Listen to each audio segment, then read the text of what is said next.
So Coffee Pod number 16, Final Destination. So, yeah, something that happened to me yesterday. It's quite bizarre, so... Hang on.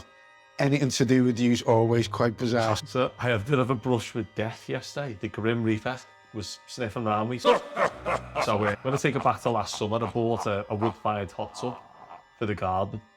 And I've been going up to Billings to get a big, massive pallet of these bags of wood and chop them up. So last year I bought 2 big axes, like a big, 4 or 5 foot axe. It sounds fucking scary already. And a tiny axe as well, like 18 inches, 2 foot, something like that. So I wish I had a tiny axe that was 18 inches as well. So I decided to start chopping up last summer on the patio, and I've got this giant log that you'd have to chop on top of. Did one of them this morning. So I've got this giant log and you've got to chop the wood on top of it, but it smashed the patio flag underneath it, the reverberation of the axe, because it's like a big heavy axe. So I have to take it down to the alleyway up the side of the house and start swinging. So coming from work yesterday, said to Justine, I'm going to put the hot tub on, chop some wood, and then I'm going to do some training in the gym here. So I'll go down there and chopping the wood, with that chopping away. Finished it all, filled like a big wheelie bin worth of wood. I thought, right, the blood's pumping, I'll go in the gym. So I thought, I've got to carry all the stuff back. So I brought the 2 axes back and laid them on the corner of the garden just outside here. Because in the back of here, there's like a shed area that I keep my lawnmower and my tools and all stuff like that. So I laid the 2 axes on the grass. And then I've gone back to get the tree stump. It's like a huge tree stump, it's a big thing. And it weighs about 30 kilo, it's really heavy. So I thought, rather than carry it and do me back in, I'll put it on my shoulder. So I put it on my shoulder. And I'm walking back across the garden. And Justine goes to me, ooh, Diet Coke break. Like resting down. And it was at that point, I'm going to stop. Last week's podcast, I talked about the carnivore diet. Okay. And I'd gone down a belch knot, on my pants. So they were quite loose. So they were hanging down like a bit of an MC Hammer extra back and set. And the work pants, so they're almost like denim. They're really tight. So the gussets of them's gone down there. And then the back of the pants are almost trailing on the back of my trainees.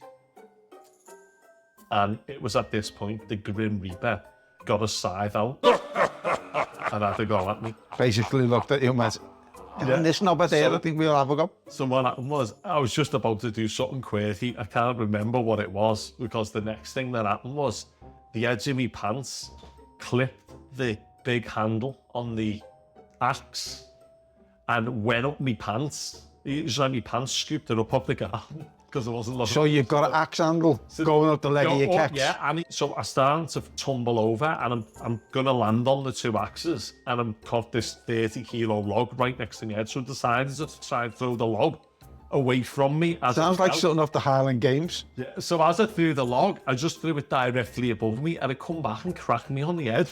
It come back and cracked me on the head. And I managed to still swat it going down and I heard it roll on the pavement, but the lump on the back of my head, I'll put pictures up on the internet, it's massive. Got a big split on the back of my head. So I hit the deck at this point. And Justine comes running over for what seemed like an eternity, but again, she's going, what's up, all right, and all that. I was like, no, I'm clenching my head. She run in to get an ice pack. And at this point, I lay back on the garden and I'm just looking up at the sky going, I've started to go blind. I can't see when I'm reading anymore. I'm going to need glasses. And I've just fallen over like the old person. Is this what my life's coming to? So, welcome to my world. So yeah, it's all over there. So after the Grim Reapers had a little go at me there, I go and sit down on the couch. Over there, there's an outdoor couch and I've got a older ice pack on my head. I'm my head's killing. She's going, all right. She's starting to laugh at me at this point. And I looked on my arm. And on my arm, there's loads of crisscrosses of pen, with tribal markings or something. I was like, what the hell is this? And then I looked down at my pants and I'd had a load of pens from the office in my pocket.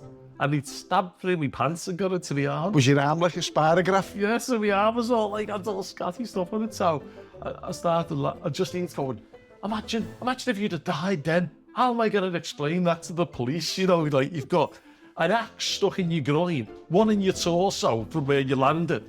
Your skull's crushed by a log. And a tribal tattoo on your You've arm. got 3 binos sticking out of your forearm. You know, the police are going to say to her, did you just snap, love? Was he being abusive? Was the noise of him chewing getting to you? You know, did he leave his dirty underpants on the landing again? And she was just like, wow, would I explain that? And so she was going, you're such a dork, you know, you slip over and do stuff. And I do all the time. I mean, the same with that BMW and nearly took over the cliff edge. And in my meeting, like, I was out a few months ago with her in town. And I done something stupid again. I was like, do you know when you go around JD Sports up to Liverpool 1, there's like a little alleyway that goes up to the shops. And half of it's undercover and half of it's not, so it was pissing down.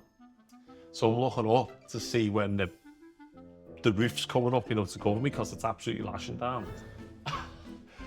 And some fucker, there's like a little garage there, must have bought like a chicken and coleslaw sandwich. And I was just going, no, we don't like that. I threw it on the floor. So I've stood on it and then just gone, and split your kid like that. And like a line on the floor with snapped hamstrings. She's going, you fucking daft bastard. So anyway, that was we brushed with death at the weekend. Yeah, so I've always been a bit of a dork. Accident prone. Accident prone, yeah, definitely. So we'll call this one Final Destination 1 because I can see there being more final. Oh, it's bound to be some more that happens between now and then. Yeah. So let's sign off anyway. That's me, Whiteside. Cozy. Shabbat.